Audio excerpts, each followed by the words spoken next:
Ever since the Los Angeles Lakers shocked the world by using their second-round pick in the 2024 draft on LeBron's eldest son, the conversations haven't stopped. From podcasts to social media threads, from debate shows to locker room chatter, everyone seems to have an opinion. Some say it was a move fueled by favoritism. Others argue it was a bold investment in untapped potential. But no matter where you stand, there's one thing we can all agree on: Bronny James has been under more scrutiny than almost any rookie in recent NBA history. Now, let's rewind for a second. Bronny spent most of his first year in the G League, grinding in gyms far away from the bright lights of Los Angeles. His rookie averages, just 2.3 points, 0.7 rebounds, and 0.8 assists per game, don't exactly leap off the stat sheet. And the critics? They wasted no time. Talk shows called him overhyped. Fans flooded timelines saying he was only in the league because of his last name. The narrative quickly became that Bronny wasn't ready for the NBA spotlight. But here's the part people overlook: behind the scenes, Bronny has been working tirelessly. Day after day, putting in hours to sharpen his shot, improve his conditioning, and strengthen his defense. And heading into his second season, he's focused on one goal: proving he belongs in the Lakers' rotation. Training camp is coming, and with it, the chance to grab real minutes off the bench. But make no mistake, the pressure is enormous. And while fans continue to pile on, not everyone is buying into the hate. In fact, one of the league's most respected trainers has finally spoken out. Barkley, who has worked with countless NBA stars, had enough of the constant negativity. On The Breakfast Club with Power 105.1 FM, he made his stance crystal clear. He said, "Bronny's literally a great kid. And you can tell how tough this has been on the family. If it were my son, I wouldn't want anyone attacking him either." Think about that for a moment. This isn't just a random fan defending Bronny. This is an NBA insider, someone who sees talent up close every day, reminding the world that the criticism has gone too far. And Barkley isn't alone. LeBron James himself, the four-time NBA champion, the Lakers legend, now 40 years old, and of course, Bronny's father, has stepped into the fire. LeBron directly called out Stephen A. Smith, saying that his comments about Bronny felt more personal than professional. For LeBron, this isn't just about basketball, it's about family. And if there's one thing we know about LeBron James, it's that he's going to protect his son at all costs. But here's the twist: while his father fights battles in the media, Bronny is taking a different approach. He's trying to ignore the noise. He understands that the only true way to shut down the doubters is by delivering on the court. Play hard, play smart, and the critics will have no choice but to quiet down. Yet, the stakes are even higher than most people realize. Because Bronny's future in Los Angeles is tied to one massive decision: LeBron James' contract. If LeBron decides to opt out at the end of this season, everything changes. Without his father on the roster, will the Lakers still commit to Bronny? Or does his spot become expendable? It's a cloud of uncertainty hanging over his young career, and it makes every single game, every single possession, that much more important. So, what does Bronny need to do to secure his place in purple and gold? The answer is straightforward, but far from easy. He needs to establish himself as a reliable defender, someone who can be trusted to lock down his man every night. He needs to elevate his three-point shooting, proving that he can stretch the floor and punish defenses that leave him open. And most importantly, he needs to show consistency, night in and night out, to prove he's more than just a storyline. He's a basketball player worthy of a roster spot in the NBA. And let's not forget, Bronny has something that stats can't measure: work ethic, determination, that burning desire to prove people wrong. Time and time again, we've seen players use criticism as fuel, and Bronny James is no different. He's already shown flashes of resilience, pushing through adversity that most 19-year-olds could barely imagine. The question now isn't whether people doubt him, because they do. The question is, can he rise above it? Can Bronny silence the noise, not with words, but with performance? Can he take the weight of the James name and turn it into something more than a burden, something that drives him forward? The season ahead will be defining, not just for Bronny's career, but for his place in Lakers history. Every shot he takes, every defensive stand, every hustle play, it all matters more than ever. Because at the end of the day, this isn't just about Bronny James, the player. This is about Bronny James, the symbol. A young man trying to carve his own path in a league where his father's shadow looms larger than life. So, Lakers fans, buckle up. The noise isn't going away. The spotlight isn't fading. But one thing's for certain, Bronny James is ready to fight, ready to work, and ready to prove once and for all that he belongs. Whenever Charles Barkley speaks, people stop and listen. And there's a good reason for that. Barkley isn't just a Hall of Famer. He's not just a former MVP. He's one of the most outspoken, colorful, and brutally honest personalities the game of basketball has ever known. He says what's on his mind, with no filter, no hesitation, and no fear of who might be offended. That's why fans across generations continue to find him entertaining, refreshing, and above all, worth paying attention to. This week, Barkley joined Bill Simmons on the Bill Simmons podcast for a long conversation. The two spent over an hour covering the NBA from every angle, its past, its present, and the possibilities of the future. But there was one part of the interview that really made people sit up straight. When the topic turned to LeBron James, Barkley didn't hold back. Now, LeBron is a name that always sparks debate. At 40 years old, he's still playing at a high level, still pushing the limits of longevity in sports. He's been compared endlessly to Michael Jordan and Kobe Bryant, two of the fiercest competitors the NBA has ever seen. And Barkley, who faced Jordan and Kobe on the court and has covered LeBron throughout his career, is uniquely positioned to weigh in on that comparison. And weigh in he did. Barkley declared, "The three best players I've ever seen are Michael, Kobe, and LeBron.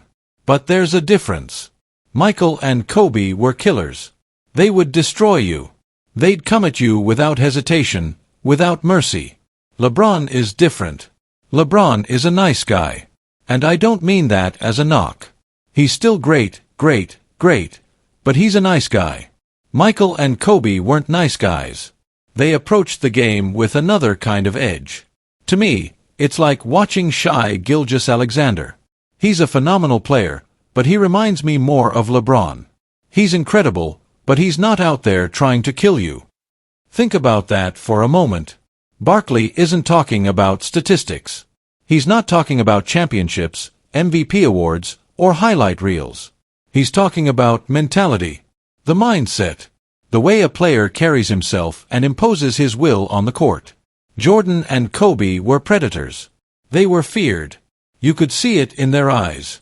The way they scowled at opponents, the way they never stopped trash-talking, the way they seemed to thrive on intimidation. Facing them wasn't just about basketball, it was psychological warfare. LeBron, on the other hand, has always operated differently. Yes, he's dominant. Yes, he can take over a game. Yes, he's one of the greatest to ever pick up a basketball. But he doesn't play with that same ruthless aggression. His approach is more calculated, more controlled, and maybe even more human. He uplifts his teammates. He distributes the ball. He leads by example, not by fear. And Barkley's point isn't to tear LeBron down. He made that very clear. He wasn't criticizing James as a player. Instead, he was pointing out that there's a fundamental difference in personality and in style. For Barkley, that's what separates Jordan and Kobe from LeBron. Not talent. Not accomplishments. But temperament. Of course, this kind of statement is bound to stir up the age-old debate. Who's the greatest of all time? The so-called GOAT conversation. Some fans will hear Barkley's words and feel validated, believing once again that Jordan and Kobe stand on a higher competitive level. Others will defend LeBron, pointing out his longevity, his all-around game, and his ability to dominate without needing to snarl at his opponents. And maybe that's what makes this conversation so fascinating. There is no right or wrong answer. There's only preference. Some fans are drawn to the cold-blooded assassin mentality of Jordan and Kobe, that sense that they'd rather lose an arm than lose a game. Others admire LeBron's ability to dominate with grace, to lead without venom, to succeed while staying, in Barkley's words, a nice guy. But make no mistake, Barkley's words carry weight. This is a man who went toe-to-toe with Jordan in the finals. A man who battled Kobe when he was just breaking into the league. And a man who has watched every step of LeBron's two-decade journey in the NBA.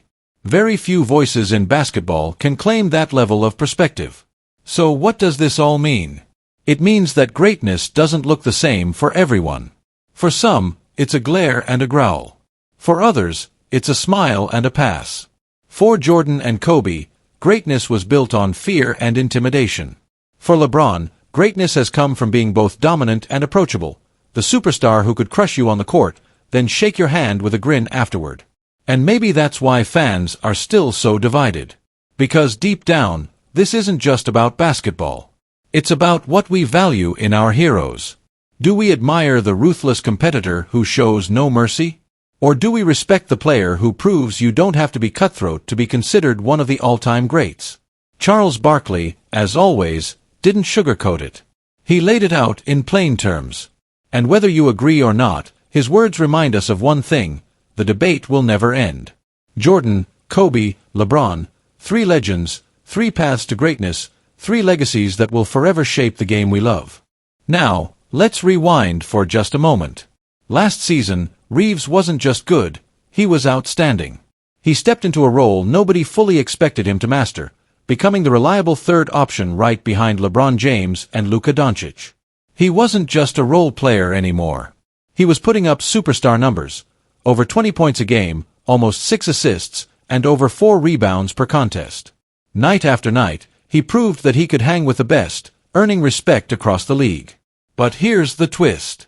Despite his breakout season, the Lakers' playoff run ended abruptly in the first round against the Minnesota Timberwolves. And ever since that disappointing exit, whispers have been turning into full-blown conversations. Whispers that Austin Reaves could be on the move. Why? Because the Lakers are facing one of the toughest realities in basketball. LeBron James is 40 years old. Whether it's retirement or free agency, all signs point to this being his final run in the purple and gold. That means the Lakers are in win-now mode, but at the same time, they have to prepare for a future without LeBron. And that's where Austin Reaves becomes the center of attention. You see, Reaves is about to get paid, big time.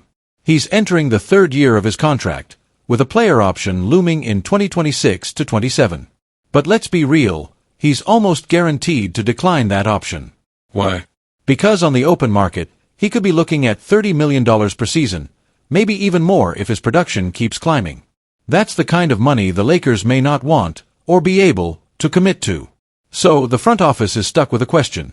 Do you lock Reaves up long-term at superstar money, or do you make a bold move now while his value is sky-high? Enter the Sacramento Kings. For weeks, the San Antonio Spurs were rumored as potential suitors, but now Sacramento has emerged as a legitimate destination. Think about it. The Kings have been desperate for a consistent offensive spark. Despite having Domantas Sabonis, DeMar DeRozan, and Zach LaVine, they've failed to push past the 9th seed. They're stuck in neutral. They need something, or someone, to change their trajectory. And Austin Reaves could be that player. Imagine him stepping onto the court in Sacramento, immediately becoming one of the primary scoring options. Not just a third wheel, not just a complementary piece, but a featured star. His role would expand, his playmaking would shine, and his numbers could take an even bigger leap. Fantasy basketball fans? They'd be drooling at the thought of Reaves as a top playmaker in Sacramento's system. But let's not forget the Lakers' side of the story. If Rob Pelinka pulls the trigger, here's what Los Angeles gets back: Keegan Murray and a 2027 first-round pick. Murray is young, talented, and already showing flashes of becoming an elite three-point shooter. He's the kind of player who fits perfectly alongside LeBron in his final stretch, while also giving the Lakers flexibility for the future. He comes with a team option at the end of the season, which means short-term commitment and long-term upside. And that 2027 first-round pick? It's a golden ticket. A piece of future draft capital that could prove crucial once LeBron is no longer in LA. So here's the picture. Sacramento gets Austin Reaves, the playmaker and scorer they desperately need. The Lakers get Murray, future flexibility, and a chance to reshape their roster without locking themselves into a massive Reaves extension. It's bold. It's risky. And it could redefine both franchises. Lakers fans, I know what you're thinking. Losing Austin Reaves would sting. He's become a fan favorite, a homegrown star who's worked his way from undrafted to undeniable. But the NBA is a business, and timing is everything. Do you risk paying him $30 million per year and sacrifice roster flexibility? Or do you take the gamble now and secure assets for the future? Kings fans, You've been waiting for that one move to put your team back on the map. Could Austin Reaves be the missing piece? Could he finally be the player to lead Sacramento past mediocrity and back into real playoff contention? The truth is, this trade isn't official yet. But the talks are real, the rumors are hot, and the possibility is stronger than ever. So I'll leave the question to you. Should the Lakers cash in on Austin Reaves now, or hold on to him and roll the dice on a massive extension? And for the Kings, is this the move that finally breaks the curse and brings playoff basketball back to Sacramento? Because if this trade goes down, it won't just be another headline. It could be the move that shakes the entire Western Conference.